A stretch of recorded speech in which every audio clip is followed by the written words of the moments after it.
Eto mga sangkay, pag-usapan po natin ngayon itong si Bam Aquino at itong si Kiko Pangilinan na bigla pong nakalusot sa halalan na ito. Ang tanong, ano kaya ang dahilan mga sangkay? Ba't sila nanalo? At ang tanong din po ngayon, saan sila papanig sa Senado? Kay PBBM nga ba? O dito mga sangkay sa mga kakampi ng mga Duterte?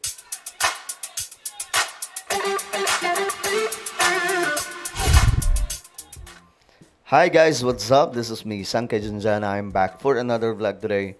Musta po yung mga kababayan? At ito, pag-usapan po natin ngayon mga sangkay. Itong biglaan, sasabihin ko na guys sa biglaan kasi si Bam Aquino at saka si Kiko Pangilinan ay biglaan lamang po yan lumusot sa halalan na ito mga sangkay. Sino mag-aakala, di ba? Na bigla pong aarangkada, magiging number 2 pa po si Bam Aquino. Okay. Pag-usapan po natin yan. But anyway, before tayo magsimula guys, paki-subscribe po muna yung ating YouTube channel. Tayo po ay 1.5 million subscribers na. Parami po tayo ng parami. So kung ikaw ay hindi pa po nakakapag-subscribe dyan, ano pang hinihintay mo? Makikita nyo po yung subscribe button sa baba ng video na to. I-click nyo lamang po yung subscribe. I-click ang bell at i-click nyo po yung all. Sa mga nanonood po sa Facebook, i-follow nyo po yung ating Facebook page. Okay? Ngayon, eto na. Pag-usapan po natin itong si Bam Aquino at saka si Kiko Pangilinan. Bagong alyansa. Marcos nagbubukas ng pinto sa ibang partido. Actually, kapansin-pansin po talaga ito ngayon mga sangkay. Si BBM, kaya nga po nagagalit si Amy Marcos. Dahil nga po maging yung dilaw. May ano siya ngayon mga sangkay. Kumbaga open arms to everyone. Kahit po yung mga dilaw na bumalahura sa kanilang pangalan. Ngayon ito, panoorin mo natin.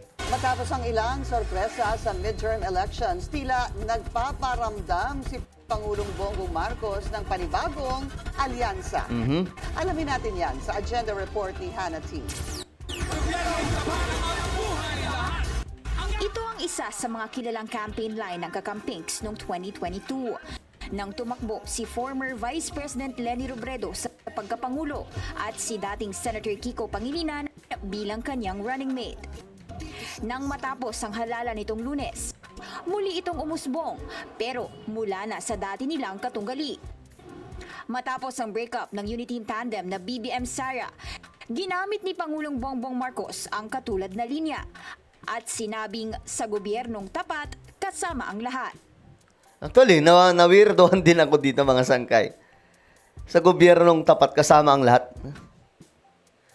Nung una ko nga nakita ito, may personal reaction kasi very familiar eh. Alam po natin kung kaninong linya yan. Sabi ko, teka lang, ba't parang sa kabila na to? Well, common reaction mga sangkay ng isang solid Marcos. Diba? Magugulat ka talaga. O ngayon, magre-react tayo mamaya. Tuloy natin to. Bukas rin daw siya sa kooperasyon sa iba't ibang partido. Ngayong tapos na ang midterm polls. Pero may exception. Inaasahan din po ng administrasyon ang presensya ng lehitimong oppositionist. Pero lalabanan po ang mga obstructionist na nagtatago sa pangalan ng oppositionist. Mga obstructionist na maaaring pansarili lamang ang kanilang ilalaban. Kasunod yan ang pagpasok sa Magic 12 ni Bam Aquino at Kiko Pangilinan, kapwang mula sa oposisyon. Sila po ay galing mismo mga sangkay sa mga traditional opposition. It should be a unifying gesture or statement for everyone to continue to support him because he faces a difficult task of being haunted and hunted by his very own Vice President. Sa nagbabadyaring impeachment trial ni VP Sara, inimbitahan mismo ni House Speaker Martin Romualdez, sina former Senator Laila de Lima at human rights lawyer Chel Jokno na maging bahagi ng House Prosecution Panel. Medyo ano to, mga sangkay ha. Matinding bakbakan to kasi mga lawyer to na matitindi. Ibig sabihin, hindi man sila katulad po ng ibang mga, di ba, yung mga abogado, mga sangkay dito sa side ng mga Duterte or mga Marcos, pero yung mga, ito kasi, ito yung mga frontline na nakikipagbakbakan talaga mga sangkay sa kabila. Ano ba to? Ito ba Unipink? Hindi na ba ito yung Uniteam? Ito na po ay Unipink?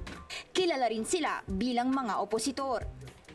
Dahil sa pahayag ni PBBM, umusbong online ang terminong Unipink na ani ng netizens. Posible nga bang mabuo o para ito sa proseso laban sa dati niyang Uniteam tandem na si VP Sara?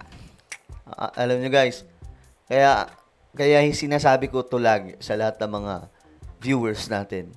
Wag po natin masyadong didibdibin itong politika sa ating bansa. Kasi punong-puno ng mga malalalim na estratehiya ang politics sa Pilipinas. Marami po dyan mga sangkay, hindi lang po natin namamalayan, nahahatak po tayo, yung attention po natin, nahahatak sa kanilang ginagawa. Pero lahat pala ng yun, isa lamang pong malaking palabas. Nagigets ako mga sangkay? Hindi lahat ng nakikita natin sa mga telebisyon, yun na talaga yung totoong nangyayari. Remember, itong si BBM, matalino po. Kagaya ng tatay niya. Punong-puno po ng strategy yan, mga sangkay. Kaya nga po, ito yung nakapagtataka eh. Bakit binuksan niya yung pinto sa mga dilaw? At nung binuksan niya yung pintuan sa mga dilaw, nagalit po yung green. Diba sila VP Sara ito? Itong side nila. Kaya itong ano ngayon, mga sangkay, tatakbuhin natin from 2025 to 2028. Very crucial to na mga taon. Medyo matagal pa naman po ang 2028, pero crucial po talaga yan, mga sangkay. Mahahalagang mga taon yan. Dahil nga po dito sa sigalot ng mga Marcos at mga Duterte. At ngayon may eksena ang dilaw. Sabi ng political analyst na si Edna Ko, mukhang masyado pang maaga para malaman ito. But after an election, he has to court and he has to say to everyone, including those who are against him, or including those who are possibly competing in 2028 to continue supporting the remaining 3 years of his term. Aminado si Ko na malakas ang base ng Duterte camp, lalo na ang bilang ng supporters ni FPRRD. You may be against him, you may be in favor of him, but let's face it, he is still an influential character. Mismo. Actually, totoo yung sinasabi po niya, mga sangkay. That will affect the thinking, the choices of many people. Mayroon pa rin po talagang impluensya yung mga Duterte. Not VP Sara, but the former president, si Tatay Digong. Malaki pa rin po ang impluensya niya, mga sangkay, pagdating sa politika sa ating bansa. Sinubukan ng Bilyonaryo News Channel kunin ang panig ng Robredo Camp tungkol sa pahayag ni PBBM. Pero tumanggi muna silang magkomento. Sa kabila nito, ito na raw ang simula ng mas malawak na espasyo sa politika. Sabi ko nga sa inyo, crucial na po itong part na to. Paparating po tayo sa exciting part. So, kumapit lamang po tayo. Okay, marami pong magbabago, mga sangkay. Marami pong nakakagulat na mangyayari bago po dumating ang 2028. But remember, the President, matalino po, si BBM. Kaya nga po, mga sangkay, ito po yung abangan natin. Ano ang mangyayari? Bigla bang mai-endorso si BBM sa side ng dilaw? O part lamang po ito ng kanyang political brilliant strategy? At pagdating na 2028, may matinding sorpresa si BBM. Na di na lang daw sa pagitan ng Marcos at Duterte camps. In other words, there is political life Ito na. outside of BBM and outside of just VP Sara. Bukod kasi sa unexpected comeback ni Aquino at Pangilinan, umani rin ng matataas na boto ang mga kandidatong wala raw makinarya kahit sila ay natalo. Di na may kakailang nakakagulat ang resulta ng midterm polls ayon kay Ko. Pero patunay itong buhay ang demokrasya sa Pilipinas sa kabila ng samot-saring political events. Okay. So, tayo mga sangkay, kumapit lang po tayo. Pero ano sa tingin nyo? Ano ang mangyayari dito? Magkakaroon ba ng alyansa, yung Pink at sila BBM? Ito na ba yung biggest surprise before the 2028 elections? Kaya nga po nagagalit si Amy Marcos kay BBM dahil po dyan Pero ano po ang inyong opinion? Just comment down below. Meron mo tayong YouTube channel, Sangkay Revelation. Hanapin niyo po ito sa YouTube. Kapag nakita niyo na, i-click niyo po yung subscribe, i-click ang bell, at i-click niyo po yung all. Ako na po ay magpapaalam. Mag-iingat po ang lahat. God bless everyone.